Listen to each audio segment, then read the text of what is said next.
For me to celebrate Resurrection Sunday, 3 reasons. अगर मेरे लिए ये मनाना है पुनरुत्थान का दिन तो 3 कारण हैं। Amen. Do you want to know 3 क्या reasons? आप इन 3 कारणों को जानना चाहोगे? Number 1, पहला, through his resurrection, प्रभु के पुनरुत्थान के द्वारा my sins are forgiven. मेरे सारे पाप क्षमा हो चुके हैं। Hallelujah. हालेलुया। Number 2, दूसरी, through his resurrection, he gave me a new hope and new future. और प्रभु के पुनरुत्थान के कारण मुझे नई आशा मिली और नया भविष्य प्राप्त हुआ है। And number 3, और तीसरी बात, resurrection means पुनरुत्थान का मतलब for है me I have no past. मेरे लिए कोई भूतकाल नहीं। Amen. 3 reasons to celebrate a Resurrection Sunday. पुनरुत्थान का दिन मनाने के लिए 3 कारण हैं। He removes your transgressions. उसने तुम्हारे सारे अपराधों को निकाल दिया He है। removes your sin that will be not found by anybody no more. वो तुम्हारे पापों को ऐसे मिटा देंगे तो कोई उसे वापस से पा भी नहीं सकता In है। other ways to say, he remembers your sin no more. दूसरे शब्दों में मैं कहना चाहता हूँ कि वो तुम्हारे पहले बीती हुए पाप को अभी फिर से कभी याद नहीं करते Number हैं। 3, he releases you from iniquities. तीसरी बात है वो तुम्हें अधर्म से छुड़ाता है। That's what Hebrews 8:12 says. इसलिए हिब्रानियों का 8:12 कहता The है, sins I will not remember. वो कहता है कि तुम्हारे पापों को मैं फिर से स्मरण नहीं करता। Isaiah 53:5 says, यशायाह का 53:5 Jesus कहता was है, wounded for our transgressions. हमारे अपराधों के कारण यीशु मसीह घायल हुए। He was bruised for our iniquities. देखो हमारे ही अधर्मों के कारण वो कुचला गया। Hallelujah. Everybody want to celebrate and say Jesus is alive. सब लोग तो मनाना चाहते कहते हैं कि यीशु मसीह जीवित है। But after the Holy Spirit came, लेकिन पवित्र आत्मा को आने के बाद we need to keep the alive Jesus in us every day. हमें तो ये जीवित यीशु हमारे अंदर रोज होना जरूरी है। That's what last night when I was preparing a message, इसलिए कल रात को जब मैं संदेश को तैयार कर रहा Lord, था, I know everyone knows Colossians 2:15. He disarmed the principalities and the powers of darkness, whichever is the contrary. He took it over and nailed it on the cross. This is every Sunday morning we preach. तो हम हर इतवार को सुबह को यही बात की उसने शैतान का खुल्लम खुल्ला तमाशा किया। हमारे अपराधों को उसने क्रूस पर जो है किलो से जड़ दिया। हम जानते हैं इस वचन को। We preach Matthew 28:6 and says, He is not here. He is alive. और मत्ती का 28:8 तो हमेशा हम प्रचार करते कि वो यहाँ पर नहीं है लेकिन अभी वो जी उठे हैं। Boss, do you know that He is not there in the tomb? Big wall posts and greetings. क्या आप जानते हैं कि वो अभी कब्र में नहीं है, जीवित हो गए? ऐसे हम जो है फ्लायर्स बनाते हैं और सबको भेजते He हैं। is risen from the dead. वो मरों से जी उठा है। It's all old dialogues. ये सारे डायलॉग अभी पुराने हो चुके हैं। Come on, somebody. Paswan Come on, क्या preach कह रहे something हैं? new. Say with me. Preach something new. The resurrection Christ, देखो or the resurrected Christ. देखो यीशु मसीह जो पुनरुत्थित हुए हैं, So He resurrected, वो पुनरुत्थित जी उठे हैं। not to speak He's alive, ये बताने के लिए कि नहीं मैं जीवित to हूँ, keep the resurrected power of God inside of you every day. That is called Resurrected Sunday. ताकि ये पुनरुत्थान का जो सामर्थ्य है वो तुम्हारे अंदर रोज जीवित रहे, उसे कहते हैं पुनरुत्थान का That's सामर्थ्य। what I titled my message. इसलिए मेरा संदेश को आज मैंने ऐसा शीर्षक दिया है, Living or live in the resurrection power every day. यानी यीशु मसीह के पुनरुत्थान के सामर्थ में रोज जीते रहो। If you celebrate Resurrection Sunday once a year, you're missing out something. अगर ये पुनरुत्थान का दिन केवल साल में एक बार तुम मना रहे हो तो जरूर तुमने कुछ खोया है या चूक रहे हो। Every day you can live and walk in the resurrection power of God. तो तुम हर रोज ये पुनरुत्थान के सामर्थ में चल सकते हो और जी भी सकते हो। Turn to somebody, I'm getting it now. किसी से मुड़कर कहो अभी मुझे समझ में आया। Now you turn to somebody and say, He is risen. किसी से अभी कहो यीशु मसीह जी उठे हैं। Today and every day is a special day for me to celebrate the resurrected Christ in me. तो केवल आज का दिन नहीं लेकिन हर एक दिन मेरे लिए एक उत्सव मनाने का दिन है, ये समझते हुए कि मेरा मसीह जीवित है और पुनरुत्थान का दिन है। Your lover may leave you, your beloved may leave you, तुम्हारे प्रेमी तुम्हें छोड़ सकते हैं because he loved you so much. क्योंकि तुमने उसे इतना बेहद प्रेम He किया। broke the tomb and he came out and said, I am Christ, I want to live in your heart. क्योंकि उसने तुमसे इतना बेहद प्रेम किया, उसने कब्र को भी तोड़कर जो है वो तुम्हारे हृदय में आकर बस चुके और कहते हैं कि मैं तुमसे बेहद God प्रेम so करता हूं। loved the world.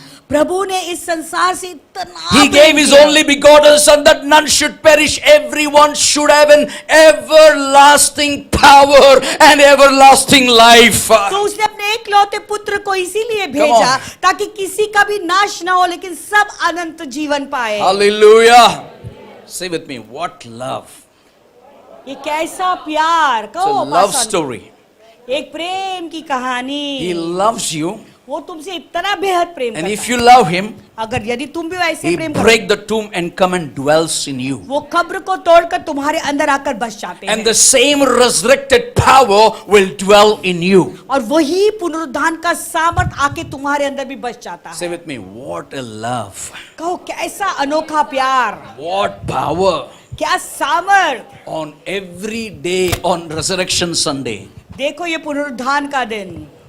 Turn to somebody and say, something new I'm getting today. किसी से कहो आज मुझे कुछ नई बात समझ में आई। Are we समझें? We Hallelujah. call the death and resurrection of our Lord Jesus Christ, तो यीशु मसीह के मारे जाने और उसके पुनरुत्थान को which he experienced willingly to जो- provide us the abundant life. अपने स्वयं की इच्छा से उन्होंने उसको जो है अपने जीवन में अपनाया ताकि हमें बहुतायत का Now जीवन you मिले। understand this?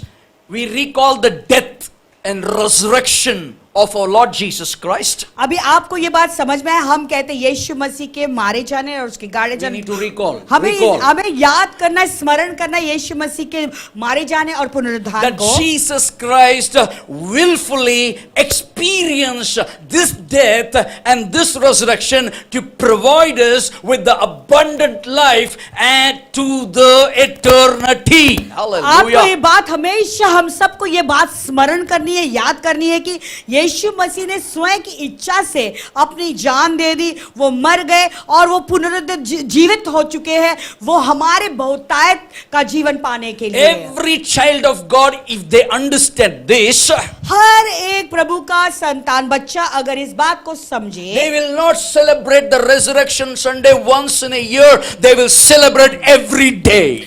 वो पुनरुत्थान का दिन साल में एक बार नहीं मनाएंगे लेकिन हर दिन वो अपने जीवन में पुनरुत्थान को मनाते That means रहेंगे। we are meant to live and celebrate the resurrection power every day in our life. उसका मतलब है ये पुनरुत्थान का जो सामर्थ्य है वो जीवन हमें हमारे जीवन में हर एक दिन मनाना है, पर्व So मनाना today है। I'm going to talk to you about how to keep alive the resurrection power every day in your life. तो आज मैं तुम्हें ये बात बताना चाहता हूँ कि मैं सिखाने वाला हूँ कि ये पुनरुत्थान के जीवन को आप अपने जीवन में रोज कैसे इस्तेमाल कर सकते To हैं। start with, शुरुआत करने के लिए Jesus' death, burial and resurrection was all the part and the plan of the living God. तो यीशु मसीह के मारे जाने, गाड़े जाने और जी उठना ये सब प्रभु की पिता की योजना के Now अनुसार what is the था। plan of God? अभी पिता की योजना क्या The थी? plan of God is to redeem everyone from the bondage of sin. तो प्रभु की योजना यही थी कि हर एक को ये पाप के बंधन से आजाद। Say with me, redemption. कहो छुटकारा। God's plan is redemption. प्रभु की योजना थी छुटकारा। What Adam gave over to Satan, जो आदम ने शैतान के हवाले कर दिया था, do you know what Adam gave over to Satan? क्या आप जानते हैं कि आदम ने शैतान के हवाले क्या किया था? Adam gave over his rights to Satan in disobedience. देखो आज्ञाओं का, प्रभु की आज्ञाओं का उल्लंघन करके आदम ने अपने ही अधिकार को शैतान के हवाले कर दिया था। And Jesus came और यीशु मसीह आए to take back and make you perfect. तो वही अधिकार को वापस लेके हमें सिद्ध बनाने के लिए वो Now, आए।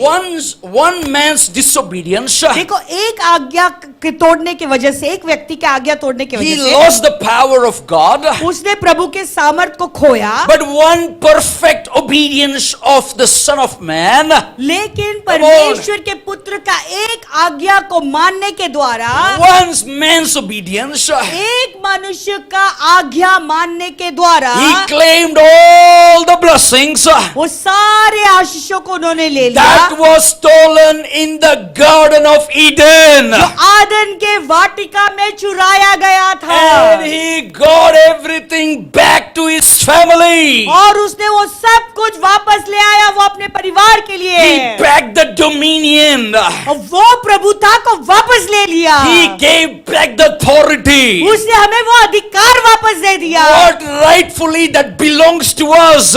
जो हमारा ही अधिकार था। What rightfully as a children of God which was supposed to belong to us. Christ Jesus, a perfect obedience, a perfect man, brought it all authority, brought it everything of the garden back to his children's life. जो प्रभु के बच्चों का अधिकार होना चाहिए था, यीशु मसीह ने अपने शैतान से वो सारे बातों को वापस ले लिया और वो सारा प्रभुता, वो सारा अधिकार हमें वापस लौटा दिया। When Jesus rose after he was crucified, देखो यीशु मसीह क्रूसित होने के बाद जब वो जी उठे, a voice echoed throughout the creation, throughout the world. देखो सारे भूमंडल में एक आवाज गूंजी। What the voice says? वो आवाज क्या कहती है? It is finished. सब पूरा हो चुका। Hallelujah. It is finished. सब पूरा हुआ। Hallelujah. Devil's authority over your life is finished. शैतान का भी अधिकार तुम्हारे जीवन से समाप्त हो गई। Jesus left the hell in stumbling. और यीशु मसीह ने नरक को हिला दिया। Hallelujah. Jesus left the hell totally devastated. यीशु मसीह के द्वारा जो नरक है पूरा कांप गया। Satan was defeated. शैतान हार चुका। Hallelujah. Jesus conquered over the devil. यीशु मसीह ने शैतान के ऊपर विजय हुआ And he put it under your feet. और उसने तुम्हारे पैरों के तले डाल दिया है We उसे। need to keep the resurrection power alive Amen. every day, not once in a year. ये पुनरुद्धान के सामर्थ को हमारे जीवन में रोज हमें जो है जीवित रखना है, केवल साल में एक ही बार नहीं। That means इसका मतलब if है the Satan is under your feet means अगर शैतान तुम्हारे पांव के नीचे है तो he is उसका not मतलब है going to be defeated again. यानी वो फिर Wow. से वह उसके फिर से हराने की जरूरत ही He नहीं। already is defeated. वो तो पहले से ही हारा हुआ I hear an है। amen. क्या आमेन सुन That's सकते what हैं? Colossians 2:15 says. इसीलिए तो कोलोसियों का 2:15 कहता See the है, victory of Jesus. देखो यीशु मसीह का See Vijay. Jesus triumphed over the devil. देखो यीशु मसीह ने शैतान का खुल्लम खुल्ला तमाशा किया। Having disarmed the principalities and powers, he made a public spectacle of them, triumphing over them in it. That means it has no power hereafter in your life. देखो यीशु ने प्रधानता और अधिकारों को अपने ऊपर से उतार कर उनका खुल्लम खुल्ला तमाशा बनाया और क्रूस के कारण उन पर जय जयकार की ध्वनि से, यानी उसका भी कोई अधिकार नहीं तुम्हारे Meaning ऊपर। number one, he triumphed over the Satan. पहला है उसने शैतान के ऊपर जो है विजय पाया। He triumphed over the principalities and all the powers of darkness. प्रधानता और अधिकारों पर उसने जय पाया। He triumphed over the kingdom of darkness. अंधकार के राज्य का भी उसने तमाशा कर He दिया। disarmed every power that could take a stand against you and me. देखो हर एक सामर्थ को उसने खुल्लम खुल्ला तमाशा किया That could take stand against you and me. जो तुम्हारे और मेरे मेरे विरुद्ध आ सकता है। Hallelujah. Now you understand? अभी आप लोग समझ गए? That means it's not once in a year practice of Resurrection Sunday. Every day you need to carry the resurrection power in your life. यानी केवल ये पुनरुद्धान के दिन का नहीं है, तुम्हारे जीवन में हर एक दिन तुम्हें ये पुनरुद्धान के सामर्थ का अनुभव करना जरूरी है। Jesus sealed, listen to this, Jesus sealed Satan's defeat. That means it is finished, it is done. यानी शैतान के जो हार हुआ उस पर यीशु मसीह ने छाप डाल दिया, यानी वो खत्म हो चुका है। Do subscribe to our channel and never miss an update from us.